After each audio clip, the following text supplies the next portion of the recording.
Welcome to FISM News. I'm Samuel Case. And I'm Ian Patrick. On today's program, a migrant caravan pushes through the southern Mexico border on their way to the U.S. Meanwhile, OSHA says companies don't need to report negative vaccine side effects. And a so-called bomb cyclone hits the Pacific Northwest.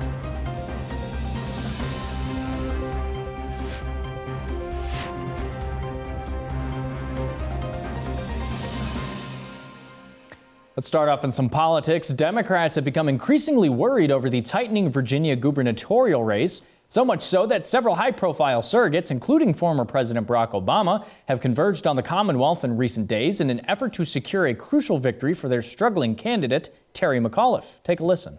There's a mood out there. We see it, right? There's a politics of meanness and division and conflict, of tribalism and cynicism. And that's one path. But the good news is there's another path where we pull together and we solve big problems and we rebuild our society in a way that gives more and more people a better life. And that's the choice we face. Much of the push is due to the fact that a win for his Republican opponent, businessman Glenn Youngkin, could signal major trouble ahead for the Democratic Party in the 2022 midterm elections. A recent poll shows Youngkin and McAuliffe in a dead heat, as McAuliffe has now lost the razor-thin advantage he previously held. The two candidates are now tied at 46% each among registered Virginia voters, with a 3% margin of error. McAuliffe is backed by 91% of Democrat voters, while Youngkin has 94% Republican support in the area. Perhaps more noteworthy are the candidates' numbers among independents, who favor Youngkin over McAuliffe, 48 to 39%. Front and center in Virginia's gubernatorial race are parents' rights concerning the education of their children. Virginia has captured national attention for a number of highly publicized parent-led protests against critical race theory instruction, the dissemination of sexually explicit literature, mask and vaccine mandates, and the introduction of radical transgender policies.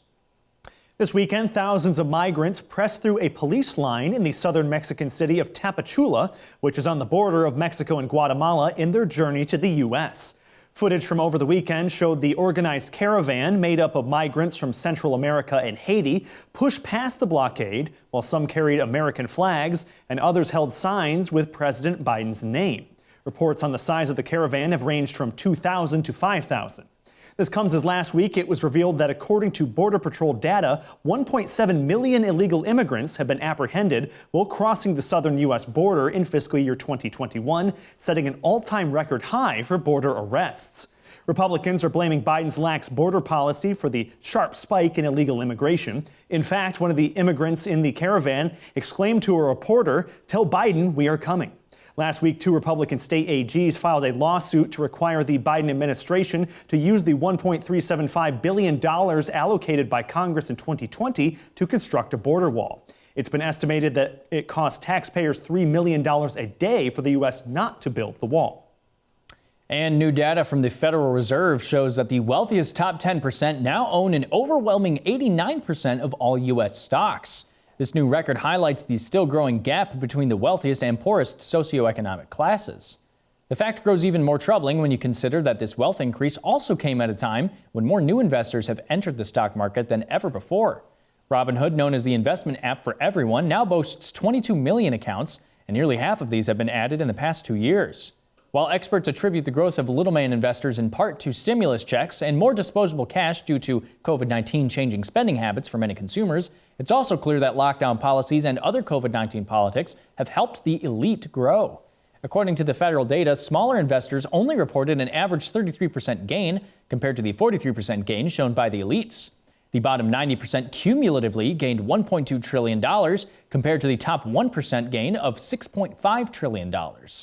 And despite the ever-growing tax the rich call from Democrats, it is mainly their lockdown policies that have contributed to a growing wealth gap.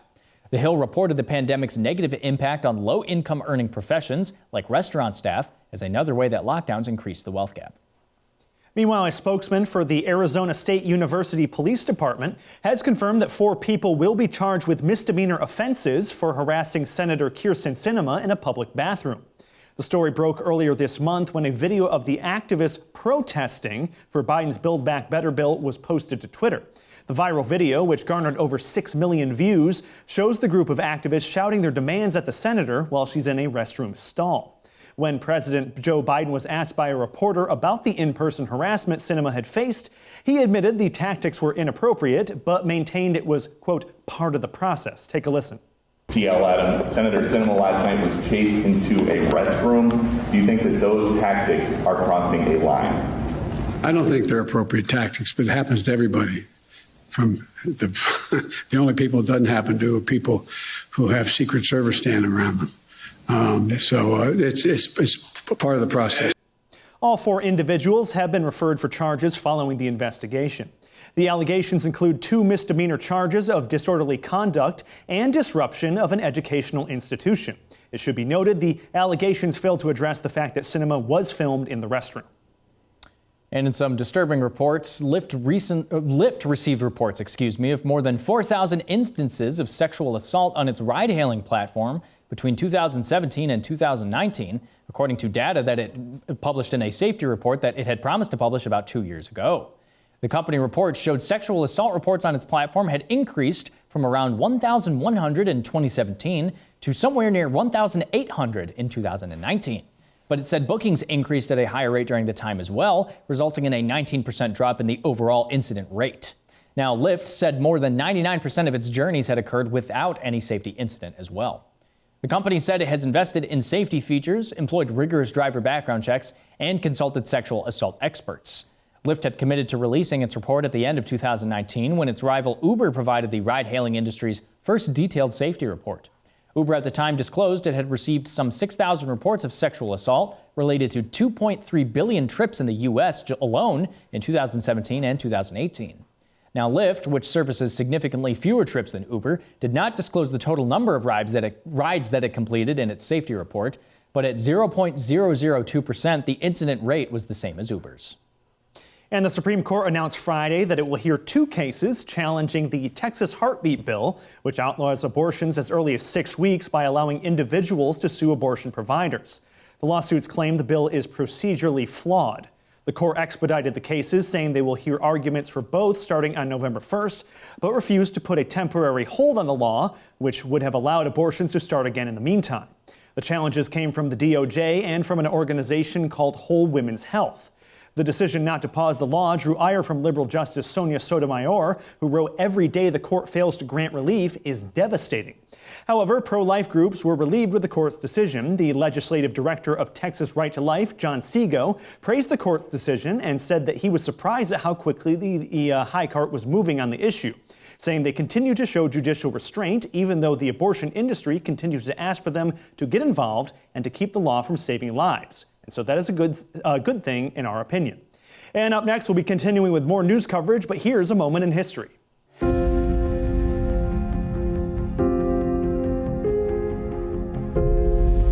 Welcome back to A Moment in History. I'm Seth Udinsky. Today, let's travel back to the medieval world and the age of crusading.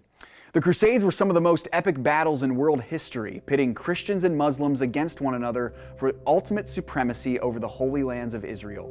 Out of these bloody battles, a legendary military order would arise. The order was powerful, yet also pious. It became one of the wealthiest institutions in medieval Europe, yet collapsed suddenly and swiftly. Let's discover the epic story of the Knights of the Temple of Solomon, also known as the Knights Templar. Named after the location of their foundation at the Temple Mount in Old City, Jerusalem, the order was created to be a unique blend of fierce warrior and pious monk. Founded by French knight Hugh of Payenne in 1119, the order's main purpose was to protect Christian pilgrims traveling in the Holy Land through heavily occupied Muslim country. In 1129, the order was institutionalized and recognized by the Catholic Church at the Council of Troyes. The Knights Templar were set apart from the pious and often prideful medieval knights that existed during this time. Upon entrance into the order, they would take vows of chastity, poverty, and most importantly, the vow to defend the Holy Land and the Holy City from Islamic pagans. One could argue that the Kingdom of Jerusalem survived for as long as it did because of the presence of the Templars. They would prove to be the most formidable offensive weapon against the Turks in Palestine, but they could not ultimately hold on to the Holy Land. At virtually every major Christian defeat in Palestine during the Crusades, the Templars were there. They were there when the Christians lost Jerusalem and a piece of the alleged true cross of Christ in 1187, and they were there 100 years later when the last Christian stronghold in the Holy Land, Acre, was destroyed by the Mamluks. Disgraced, the Templars returned to Europe. They had established one of the most lucrative medieval banking networks in the world, and through this, the order became lavishly wealthy. At the same time, rumors had been swirling throughout the Crusades that the brothers in the order were perhaps not the pious monks they claimed to be. Allegations of homosexuality and paganism were hurled at the Templars. History tells us very little if these things were true, partially because of the secrecy of the order. These things did give French King Philip the Fair a perfect opportunity to strike.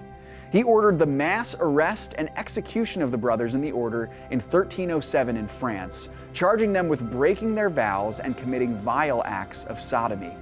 The Templars were excommunicated and many of them executed, culminating with the execution of their last Grand Master, James of Molay, in 1314. We don't know what happened to the fate of the Templars. Some say a group of them escaped the mass execution and went to Scotland, while others say they traveled to the New World and took on a new name, the Freemasons.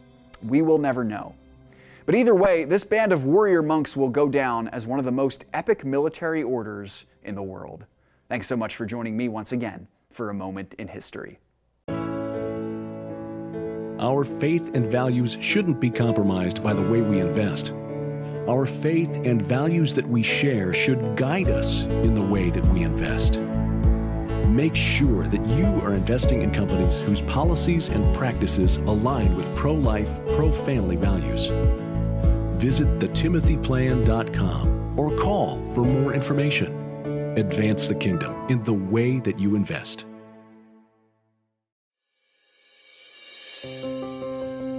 Hi, I'm Dan Celia from Financial Issues, and every day we talk about the economy and investments.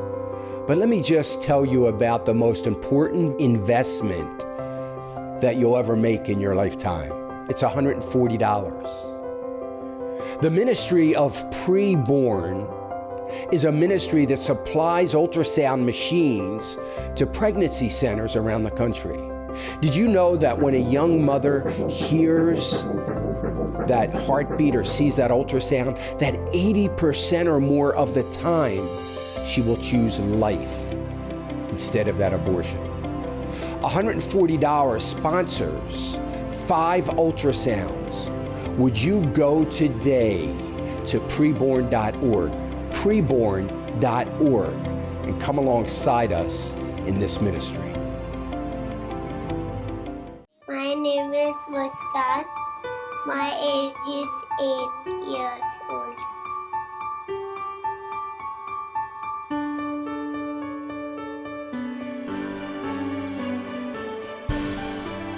I got a beautiful life from God. I like Jesus because He has saved my life.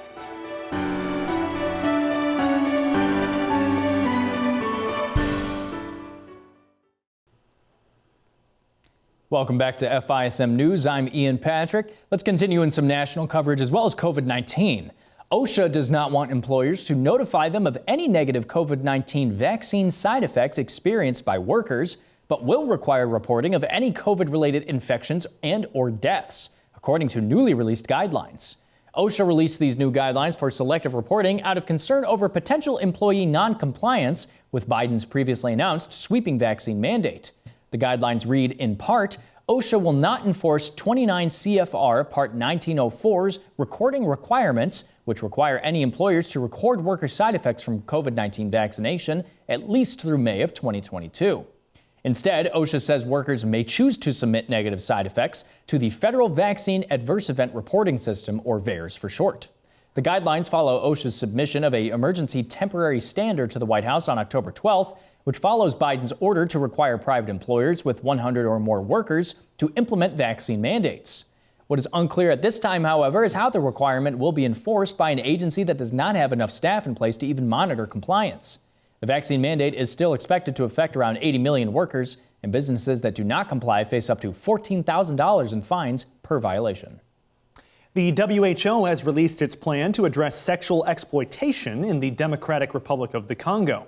The plan outlines short-term and mid-term goals designed to help victims while addressing organizational problems that contributed to the abuse. To recap, the WHO appointed an independent review team to investigate charges of sexual exploitation and rape in the DRC from August of 2018 through June 2020. This review team uncovered 80 allegations of exploitation, with the victims ranging in age from 13 to 43. The WHO's short-term phase began in mid-October and will continue until March 2022, with the focus on providing financial support for these victims.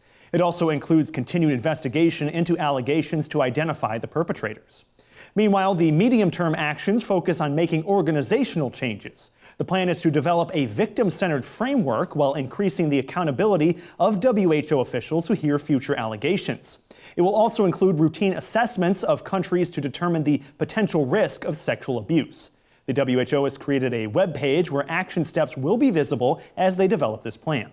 And in some more medical-related news, the CDC has announced that it will be updating what it means to be fully vaccinated against COVID-19. For more details on this, we go to Seth Udinsky. Thanks so much, Sam. That's exactly right. As COVID-19 booster shots become more widely available, the definition of what it means to be fully vaccinated in America could change, at least according to the CDC. Currently, those who have received 2 doses of either the Pfizer or Moderna vaccines or 1 dose of the Johnson & Johnson version are considered fully vaccinated. But CDC Director Rochelle Lewinsky has signaled a coming shift in how that status is defined. She said on Friday, "We have not yet changed the definition of fully vaccinated. We will continue to look at this. We may need to update our definition of fully vaccinated in the future." The CDC in September recommended booster shots for each of the 3 vaccines in high-risk individuals, reporting a significant loss in efficacy among the vaccinated population within 6 months of administered Pfizer and Moderna vaccines and 2 months of the Johnson & Johnson jab. Last week, they expanded eligibility requirements to include Pfizer or Moderna vaccinated individuals, age 65 and older, and those 18 and older who have underlying medical conditions, live in long-term care facilities, and or work in high-risk settings. Boosters are recommended for anyone 18 years or older who received a Johnson & Johnson vaccine within 2 months from their original vaccination date. Thank you so much for that coverage there, Seth. Let's move to some other international news here. The U.S. military successfully carried out an airstrike in northwest Syria on Friday, killing a senior al-Qaeda leader. There were no civilian casualties indicated following the strike. U.S. military forces used an MQ-9 Reaper drone in Suluk, Syria, close to the Turkish border, to kill Abdul Hamid al-Matar. The U.S. Central Command released a statement on Friday saying the removal of this al-Qaeda senior leader will disrupt the terrorist organization's ability to further plot and carry out global attacks threatening U.S. citizens, our partners, and innocent civilians. In this CENTCOM statement, U.S. Army Major John Rigsby also called Syria a safe haven for al-Qaeda and its operatives and explained that they use it to rebuild, coordinate with external affiliates, and plan external operations. Al-Matar is the second al-Qaeda leader killed by the U.S. military in recent days after Salim Abu Ahmad was confirmed dead in Lieutenant Josie Lynn Lenny's statement on September 20th. According to the Washington Post, Rigsby stated in a phone interview that the drone strike on al-Matar was planned before the attack on the U.S. garrison in southern Syria on Wednesday and was not retaliatory. Still in international news, Colombia's largest drug lord, known as Otinil, was captured this weekend in a massive sting that included 500 officers. Otinil, who Colombia describes as the world's most dangerous drug trafficker, admitted defeat upon his capture, telling security forces, "You beat me."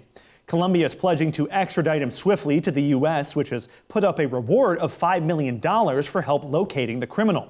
Otinil's drug trafficking group moves between 180 and 200 tons of cocaine a year and is responsible for the deaths of more than 200 members of Colombia's security forces. The group has a presence in 12 of Colombia's 32 provinces and has roughly 3,800 members.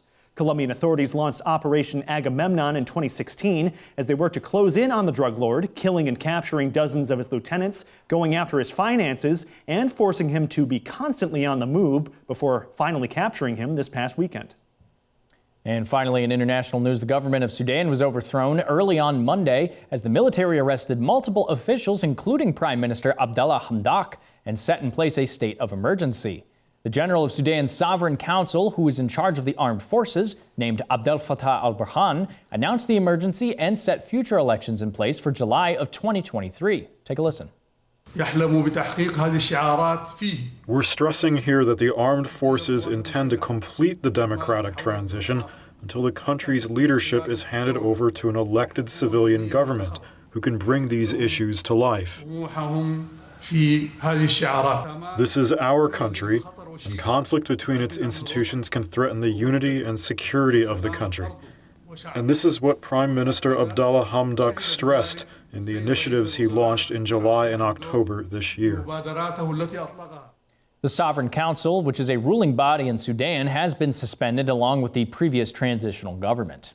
The Prime Minister has been moved to an undisclosed location as well following his arrest. Shortly after the detainments, the office of the Prime Minister asked for Sudanese citizens opposed to the coup to protest in the streets.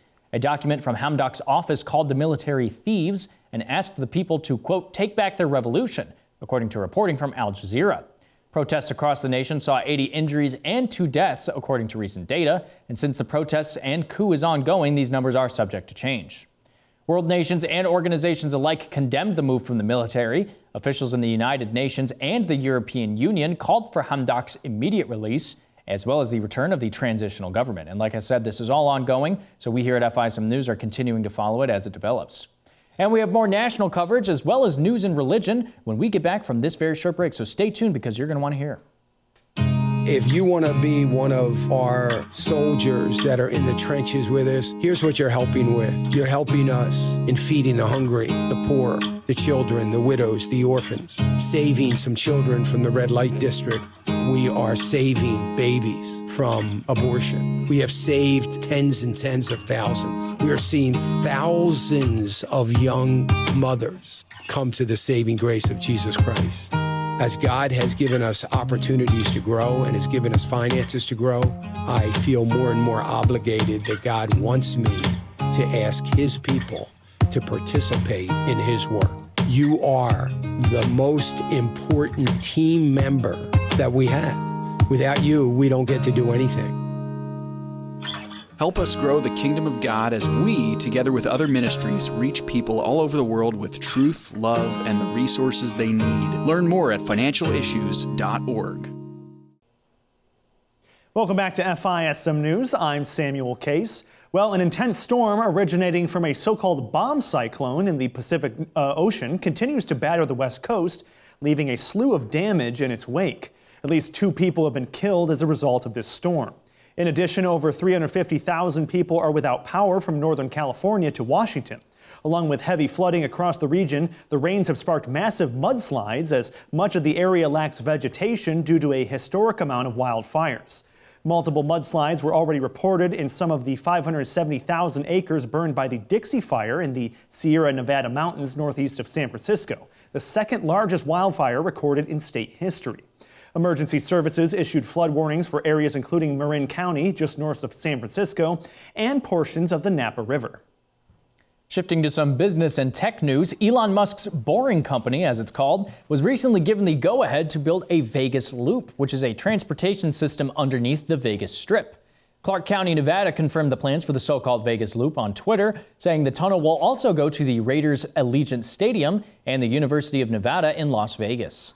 On the Boring Company's website, it describes the project as a way to, quote, provide fast and convenient transportation to the Las Vegas community, its visitors, and beyond. Now, since it runs under the Strip, it does plan to connect multiple casinos and the McCarran International Airport, along with the other buildings that I mentioned previously. The site also says that the Strip is meant to eventually go all the way to Los Angeles in California. This Vegas Loop will also include a previous loop already built by the Boring Company in the city, known as the Las Vegas Convention Center Loop, or LVCC for short. As far as how much it would cost pedestrians to actually use this transportation system, the Boring Company provides some sample costs per distance and travel time. For instance, to travel from the McCarran Airport to the LVCC, which is about 5 miles and takes approximately 5 minutes in the tunnels, a person would be charged $10. Meanwhile, the operational LVCC uses human-driven Tesla cars, which will supposedly be used in the Vegas Loop as well, and both have the goal of eventually using automated cars. You know, they call it the Boring Company, but that sounds kind of cool. Pretty right? interesting. Yeah. Anyway, GOP Representative Jim Banks was suspended on Twitter for misgendering Assistant Health Secretary Rachel Levine by pointing out the absurdity that the person being hailed as the first woman to receive a 4-star ranking is actually a man. Banks, using his official Twitter account, tweeted on October 19th, calling someone that was born and lived as a man for 54 years the first female 4-star officer is an insult to every little girl who dreams of breaking glass ceilings one day. He later tweeted, the title of first female 4-star officer gets taken by a man. Twitter said this second tweet violated the site's rules against hateful conduct. Banks is now required to delete the tweet in order to regain access to his accounts. Now, Banks has since released a statement on his personal Twitter account saying, my tweet was a statement of fact. Big tech doesn't have to agree with me, but they shouldn't be able to cancel me. If they silence me, they will silence you. He went on to urge Republicans to hold big tech accountable should they gain control of the House in 2022. And to finish out today's program, let's go to Seth Udinsky, who has updates in the world of religion. What you got, Seth? Some interesting stuff here, Sam. Let's start with this. One of the largest pastors' conferences in the United States will meet for the final time this coming April, according to an announcement earlier this week. Now, it's a conference called Together for the Gospel, or T4G, and it's a pastors' conference created by several high-profile Reformed pastors, including Mark Dever and Ligon Duncan. These two men, along with Albert Mohler and C.J. Mahaney, began the biannual conference in 2006 as a way for pastors to come together cross-denominationally and be encouraged.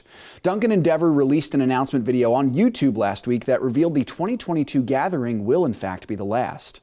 The conference has seen its share of controversy in the last couple years, unfortunately. C.J. Mahaney did not partake in 2014 in the wake of a sexual abuse cover-up in his church network. He returned in 2016, but was later removed permanently and publicly renounced by some of the other leadership members for a continued mishandling of the abuse cover-up. In 2018, several speakers spoke on racial justice issues in a way that appeared to show support for critical race theory in the church. And then, of course, in 2020, attendees were forced to meet virtually due to the COVID-19 pandemic. Recently, Albert Mohler announced that he will not partake in the 2022 conference because his current ministry duties prevent him from doing so.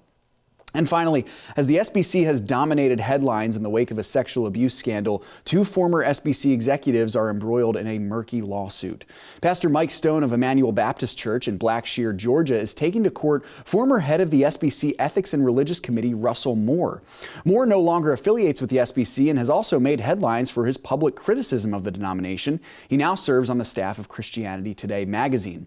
According to the lawsuit filed last Monday in a district court in Tennessee, Stone claims Moore began a malicious, intentional, and egregious campaign to harm him in writing several scathing letters against him. In a letter written in May of 2020, Moore condemned Stone's handling of the rumors of sexual abuse within the denomination to then SBC President J.D. Greer. Now, this is a tricky situation for Christians. Some stand with Stone, claiming Russell Moore's anger at the SBC clouded his judgment and caused him to act without integrity, while others defend Moore, claiming he rightly called to the carpet the issues of abuse within the denomination, which have been revealed to be widespread in recent months. Thank you so much for that coverage there, Seth. Important stuff going on there. But for today, that is our program, so thank you for joining us. Please visit our website, fism.tv/news for more. Until next time. You can also check us out on social media by typing in FISM News on your favorite platform. And you can also download the FISM app right to your smartphone. Don't forget about that app. It's pretty cool. Thank you so much. God bless, and we'll see you tomorrow.